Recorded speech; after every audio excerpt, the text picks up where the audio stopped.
Middle and upper primary, welcome to term 3. Within term 3, you will continue to draw from the middle and upper primary section of the homepage that has embedded resources for your use.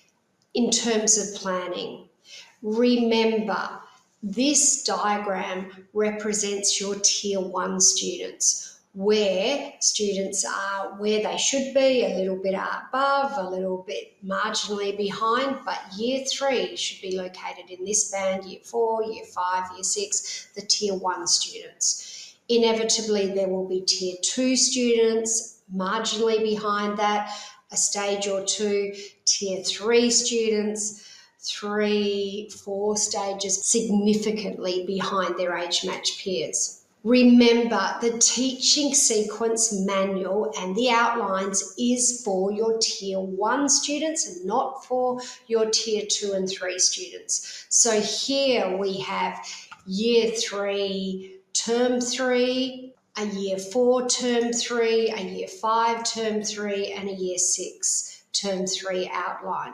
For your Tier 2 and Tier 3 students, Tier 2 a little bit behind, Tier 3 significantly behind. You need to locate their common errors and plan a process. Your Tier 1 students, we're going to try and put them on a overview and a plan close to where they should be operating for their year level. It can be a little bit ahead, a little bit behind, or exactly where they should be in the PLD process. Remember, you only identify the errors if students are Tier 2 or Tier 3. If they are age appropriate, what are we going to do? We're going to put them on these broad teaching sequences. If students are in stages 1, 2, or 3, there are 38 weeks, 4 terms of teaching outlined. If students are stages 4, 5, and 6, there are 5 terms, 45 weeks of teaching that is outlined. Please do not just teach the common errors or the 16 errors and after a couple of terms moving students through that sequence. If they are delayed, that is exactly what we are going to do. We're going to only teach a core amount of each stage. If they are relatively age appropriate, you are going to slow down and you're going to present to those students a broad-based program. So is it necessary to identify all the phonic errors? No. If they are Tier 1, if they're Tier 2 and Tier 3, yes, you are going to need to identify the common errors and teach to that test. How do you determine if students are Tier 1, Tier 2 or Tier 3? Well, it's your placement test. So you present the placement test, you analyse the results according to the percentage converter. Here's how you mark when there's letter reversals or they get the phonic concept right or the word wrong. You put the scores onto the tracking sheet, you highlight what you're going to teach in the next 9 weeks for those groups, and then we cluster. And we cluster into 3 targeted teaching groups, sometimes pushing 2 groups together so that you don't end up with 5 or 6 groups. Your spreadsheet should look like rectangles, not patchiness. There should be nice linear rectangles with a nice description of what is the teaching plan for term 3. Red flags, also in your manual. Finished! I've done my testing and I've entered on the spreadsheets. No, you haven't finished, because where are steps 4, 5, and 6? There's no teaching plan there. There's just some basic data entry. A common red flag is when teachers think they've finished after just doing some highlighting. But step 5 and step 6 has not been completed. Down the bottom of the spreadsheet should be your Tier 1 students. In the middle of the spreadsheet should be your Tier 2 students. And at the top of the spreadsheet should be your Tier 3 students. And sometimes when you group them accordingly like that, you then find, I got 5 groups. So a couple of those groups you have to widen the focus and push them together and then describe. But this is not finished. You can't teach to data like that. Or, yes, here we go, I got 6 groups. Well, no. What we need to do is push 2 of those groups together or analyse the numbers and are some of the students capable of moving up, and then you need to describe what the plan is for those merged groups. Some reminders about good teaching practice, because data's only data. It's really important what you do with that data and how you teach as to how your students progress. It's important to remember that teaching spelling is teaching reading. When students can spell a word, guess what? They can also read the word. But if we teach our students to read the words, it doesn't mean that they can spell them. So by teaching spelling, you are automatically teaching reading. And we also know, just because they can read and spell the words does not mean that they transfer into their writing or that the students understand those words. And so these other elements are factored into the PLD process. But we do need to focus also on reading for a particular group of students.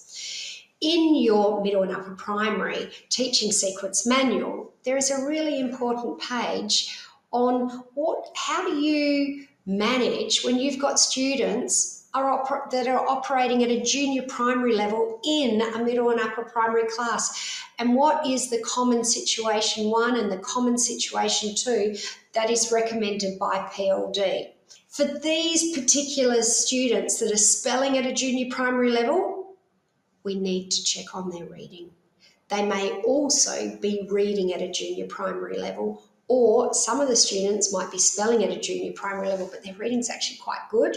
But for a number of them, what you will find, their spelling is at a junior primary level, their reading's a bit higher, but actually it still is at quite a low level. So you have an early reading screen. That's your first port of call. Within the early reading screen, we're going to look at accuracy, but also is the student decoding or chunking, or are they reading the words as automatic whole words? Because we need a high level of accuracy, ideally 90, 95%, ideally 100%, but 90 or 95%. And ideally, that words are read automatically as whole words without decoding. What we're trying to do with that screen is then match appropriate reading material. If students, unfortunately, are at a vowel consonant and CVC level, what reading books do they require? And if they're in this band, what reading material do they require? PLD doesn't produce these books ourselves, but we definitely have mature middle and upper primary books that have junior primary phonic content. So a student entering year 4, 100%, 100%, 85, 50, 50. At some stage on that reading screen, where does accuracy drop to?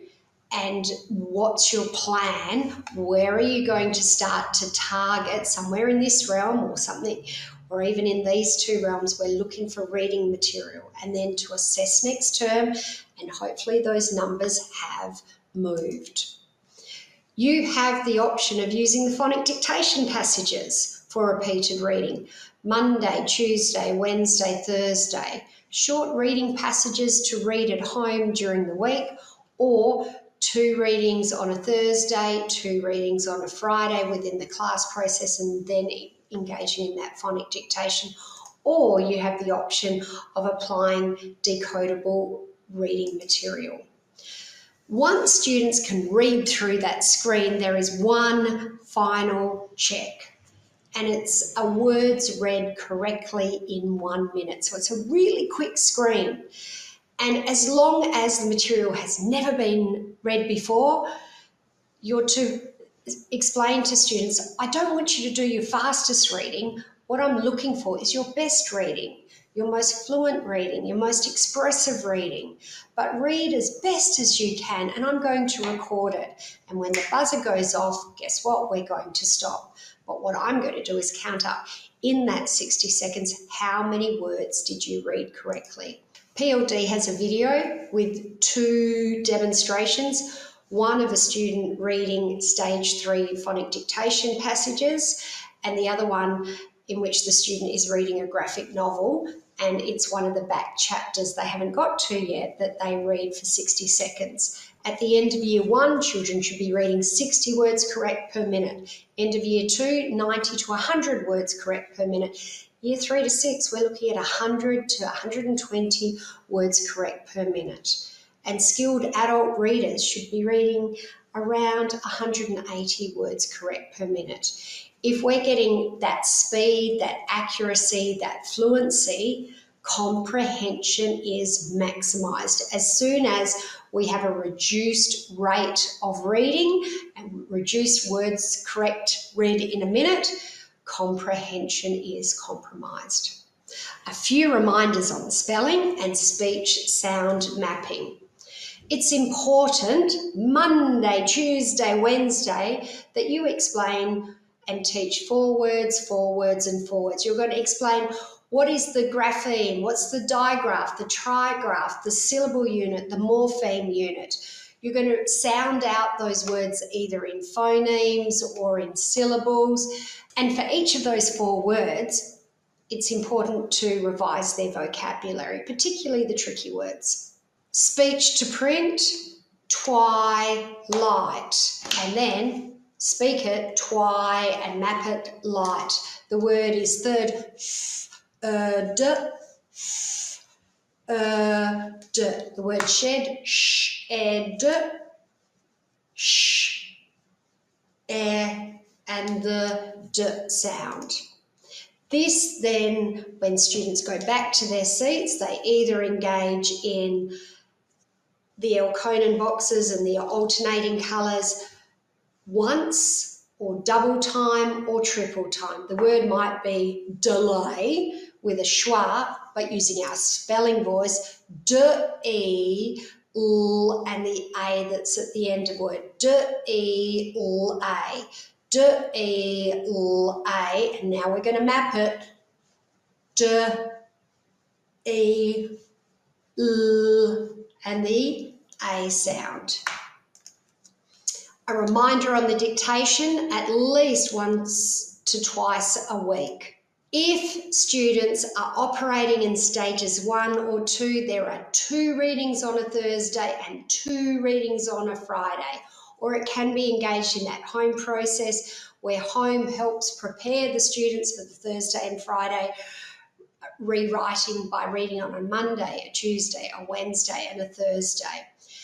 In that first reading, ideally there is decoding. The queen wanted a quilt. She wanted it quick. The second reading to read for fluency and with whole words. Then pencils down and listening. The queen wanted a quilt. The queen wanted a quilt. The queen wanted a quilt. What are you going to write? The queen wanted a quilt. Go and write it. So you're asking the students to put their pencil down, hold in their working memory. You're going to repeat, 3 words, 4 words, 5 words. If they're quite strong, you're going to give them more auditory information. You're going to repeat it 3 times. They're listening, they need to speak it back, and then they pick up their pencil and they write it. You can edit it at the end of every sentence, or you can edit it at the end of the passage. You also have access to the catch-up program so that we're not doing stories like A Pig in a Wig, but they are mature stories for middle and upper primary students still operating at that junior primary level. Stages 1, 2 and 3 within the PLD series have passages at 3 different lengths so that you can choose the right passage for students. My preference is always the longest passage because there's the most reading practice, and then even if only 3 lines are rewritten in dictation, there is not the expectation that you complete the whole passage, but in some situations you may want to present a shorter passage, and they are available. Once students get to stages 3, 4, 5 and 6, it's a single reading and then into dictation. Remember, there's support available through the website, But this concludes Term 3 Essentials for Middle and Upper Primary. Wishing you a great term's teaching and learning for your students, even though there will be potentially a significant range and ability in your class. Best of luck.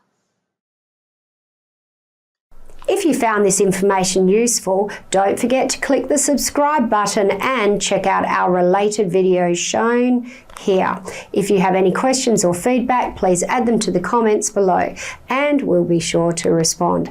Otherwise, you can reach us via live chat on our website, pld-literacy.org. Thanks again for viewing.